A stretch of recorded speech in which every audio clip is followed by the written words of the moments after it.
Can we create life? What even is life, and what are living things made of? These have always been some of the most perennial questions in human history, but now we do understand what living things are made of, and it just so happens to be the exact same thing non-living things are made of. Molecules. The DNA molecule contains everything that there is to know about any particular organism, and in the present day, we can finally build our own custom DNA from scratch. This pioneering new field of science is called synthetic biology, and it is full of endless possibilities. Synthetic biology, also called synbio or Frankenlife, is the next step of genetic engineering, involving the redesign of existing life for new purposes altogether. But most importantly, synthetic biology involves the creation of entirely new species that could one day help us achieve immortality. Unlike genomics, which allows us to read DNA, or CRISPR, which allows us to edit DNA, synthetic biology lets us become the architects of DNA. This time, instead of taking genes from one organism and putting them into another, we're going to cut out the middleman and just build the ideal organism from the ground up. In my previous video on xenobiology, I already talked about creating organisms made from alternate forms of DNA called XNA. But now, I'm talking about designing those information sequences themselves, gene by gene. Synthetic biologists are creating artificial life in a similar fashion to how Frankenstein assembled his monster from different pieces. But the pieces we use are at the genetic level, rather than the anatomical level. In fact, we can now design novel living systems and new species from a set of standardized genetic parts called biobricks. Think of them as, let's say, genetic Legos. And just as with Legos, the amount of things you can create are virtually limitless. These biobricks can be assembled into custom chromosomes, and the resulting artificial DNA can then be put into empty cells. By this principle, we can create new microbial life that does whatever we want it to.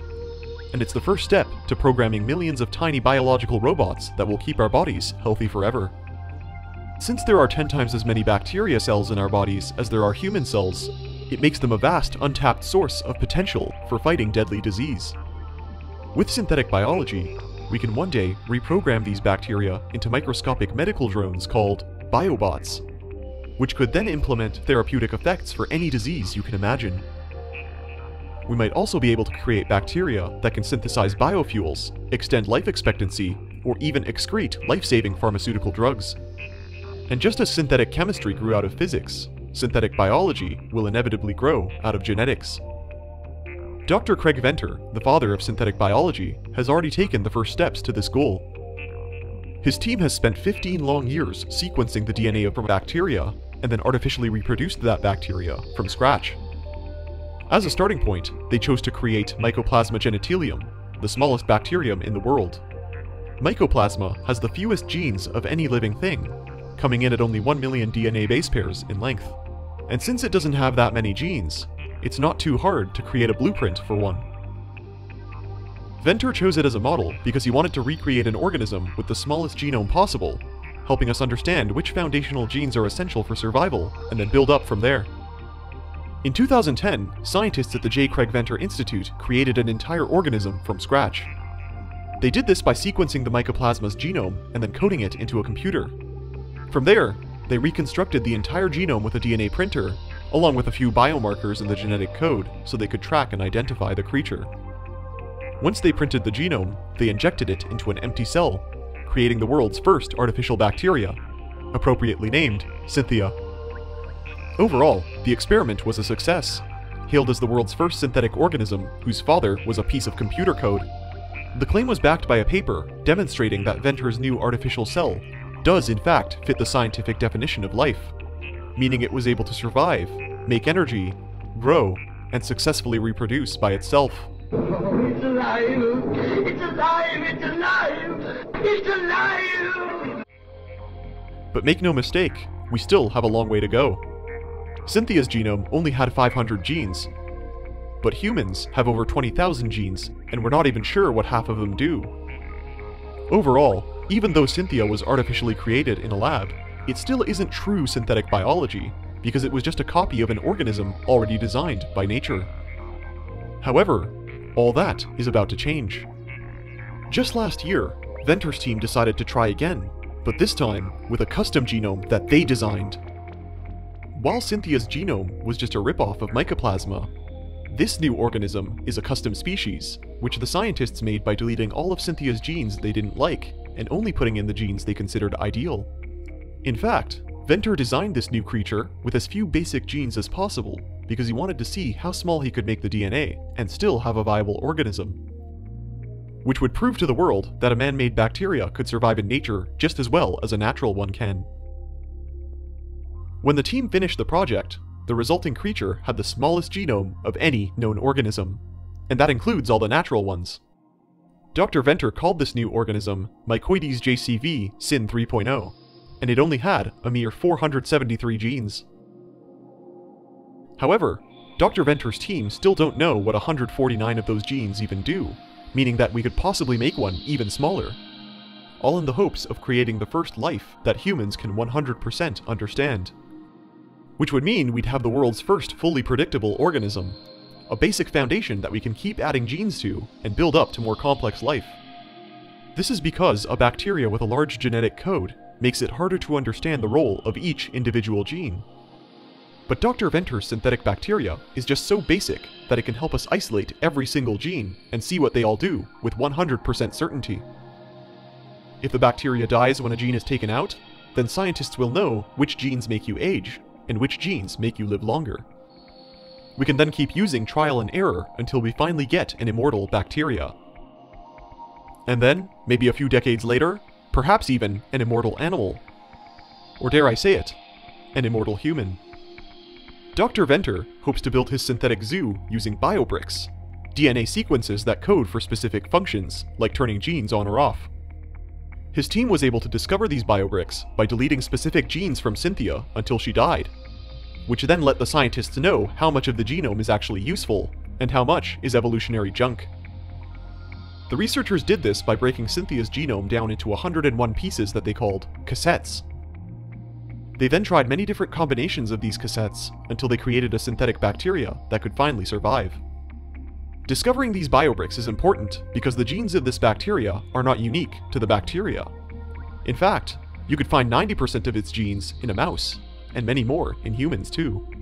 If we could just assemble a large enough library of biobricks, then maybe we could create a synthetic amoeba, or a synthetic jellyfish, or a synthetic insect, or a synthetic mouse, and perhaps, one day, a synthetic human baby. But don't get too excited. This level of genetic design is definitely decades away. Regardless, Venter's research has still created a revolution in customizable microbes. In fact, scientists all around the world are now creating their own synthetic bacteria. Bioengineers and pharmaceutical companies are making designer microbes that serve very specific functions, and since all humans have gut bacteria, the opportunity of programming these microbes could lead to a new age of personalized medicine. Perhaps the humans of the future will be able to walk into a pharmacy and pick out custom bacteria, just like they'd pick out food in a grocery store. Maybe they'd ring up some pills full of bacteria that could fix their lactose intolerance. Maybe the growing number of obese people could ring up some bacteria to metabolize their food differently, allowing them to alter which molecules the bacteria in their stomachs can break down, to control which specific compounds our intestines absorb, potentially letting us eat whatever we want and never get fat. Which begs the question, what kinds of custom gut bacteria have we already designed to cater to our whims? Well, researchers at MIT have taken the first step.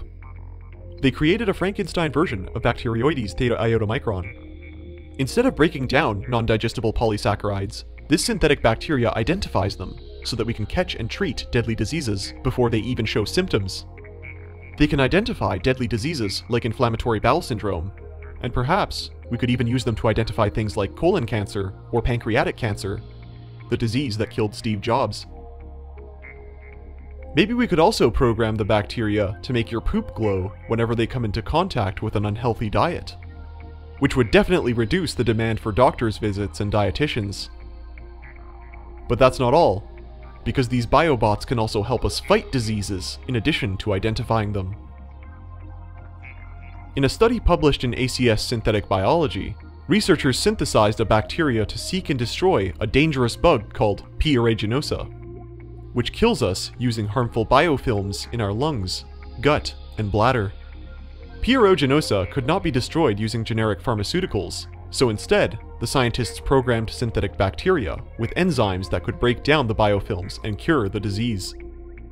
Furthermore, the Johns Hopkins School of Engineering has even received a $5.7 million federal contract to help DARPA develop so-called synthetic enforcer cells that would hunt down and kill Legionella, which you might recognize as the malicious bacteria that causes Legionnaire's disease.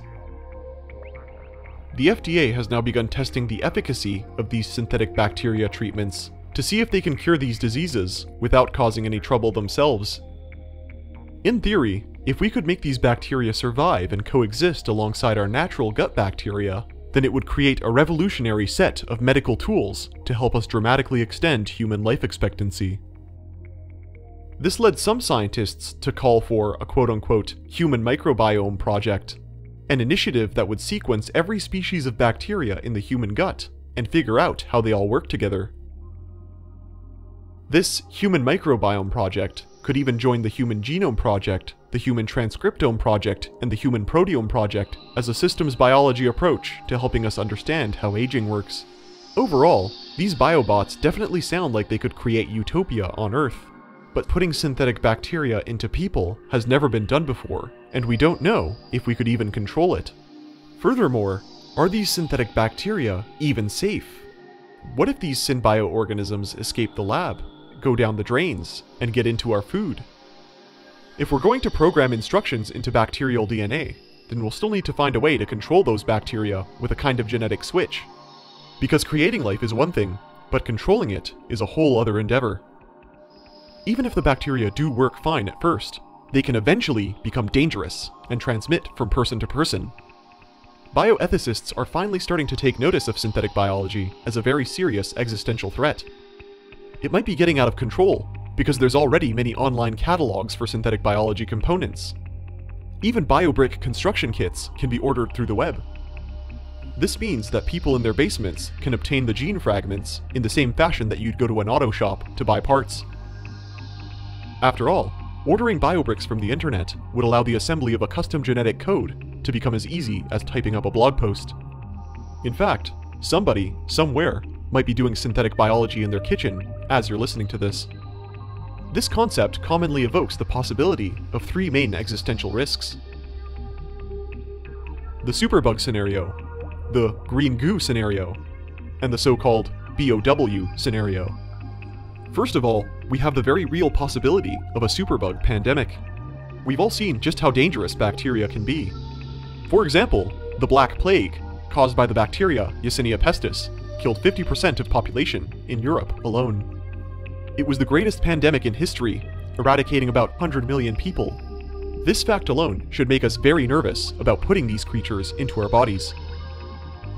However, it should be noted that people in the 14th century had no knowledge of germ theory, quarantine, or antibiotics. Perhaps modern medicine could stop such a pandemic if it ever happened again. But can we really be sure? Luckily, if modern medicine doesn't work, we have a plan B. Scientists at the NASA Ames research facility have found a solution to this problem by locking the synthetic bacteria inside tiny nanomolecular cages.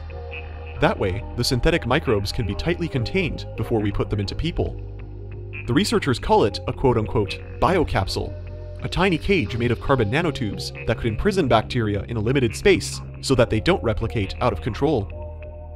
The carbon forms a permanent meshwork of holes only a few nanometers long. The holes are too small for the bacteria to escape, but still large enough for the therapeutic molecules they make to get to our cells.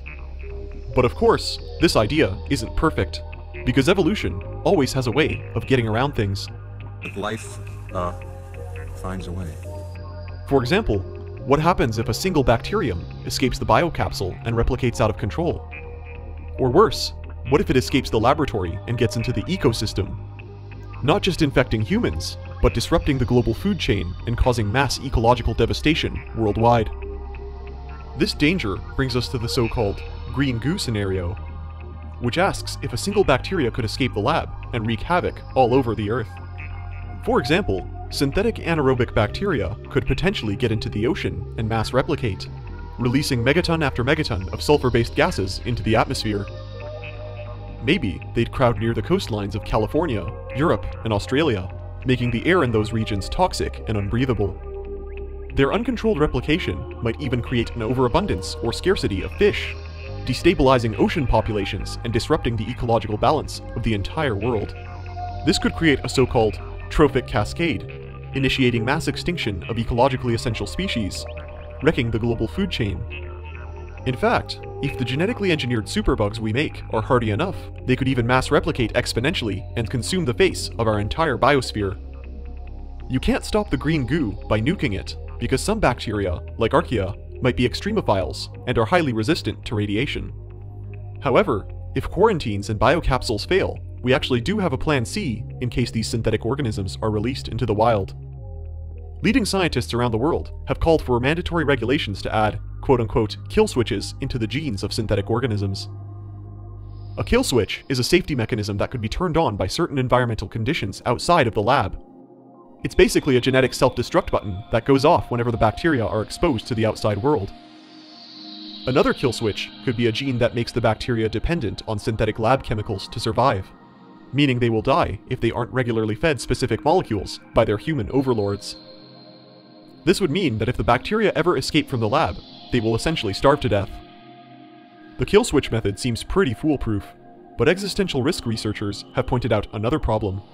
In fact, the biggest problem is not with people ingesting the bacteria, or with bacteria escaping the lab, but rather with bioterrorists intentionally infecting people with them. The danger of bioterrorists creating artificial superbugs with no self-destruct button brings us to the BOW scenario. A BOW, or bioorganic weapon, is an organism intentionally created or genetically modified to become infectious. For example, you could genetically modify the Black Death to become airborne, or create a custom supergerm from scratch, immune to all antibiotics. Open source genetic engineering could unleash a Pandora's box, where political radicals create uncurable synthetic biobots and unleash them on areas that they deem politically unfavorable. Furthermore, the massive rate that new species are created could lead to an explosion of biodiversity, with millions of new bacteria coming into existence around the globe. It would be a phenomena akin to the biodiversity in the Cambrian explosion 500 million years ago, and we would not know how to deal with it. Fortunately, we have a plan D. The best way to stop these potential superbugs would be to kill them off using viruses called bacteriophages, which we could make with the same synthetic biology that we use to create the bacteria. If a new form of green goo or pandemic plague could be contained long enough, then WHO scientists might be able to create a cure, engineering a counter-bioweapon that specifically attacks the bacteria. A synthetic bacteriophage designed with a custom target. However, this method has one small problem, because if we can use synthetic biology to create viruses, then so can they. This brings up a serious question of whether or not the bioterrorists will create their own viruses as well. We eradicated smallpox back in the 1970s, but with synthetic biology, we can bring it back. The concept was demonstrated last year when Canadian scientists from the University of Alberta reconstructed an extinct horsepox virus with nothing but mail-order DNA fragments. But that's a topic for another time. In general, it seems that synthetic biology will always carry some degree of existential risk. It's the price we pay for a technology that can do so many amazing things. In a utilitarian sense, you could say synthetic biology is helping more people than it hurts. In conclusion, synthetic biology is momentous, because we're not just editing genes anymore. We're developing whole new kinds of species altogether. New species that could help with the maintenance of our bodies, the production of biofuels, and the productivity of our crops. It'll definitely be very dangerous, but the risk is well worth it. Because through this technology, we will finally master the language of biology, deciphering the code of life, and programming our bodies away from death. We've now turned biology into a programmable medium, a source code that could allow us to create anything we want. Ascending into godhood, we have become the architects of life itself.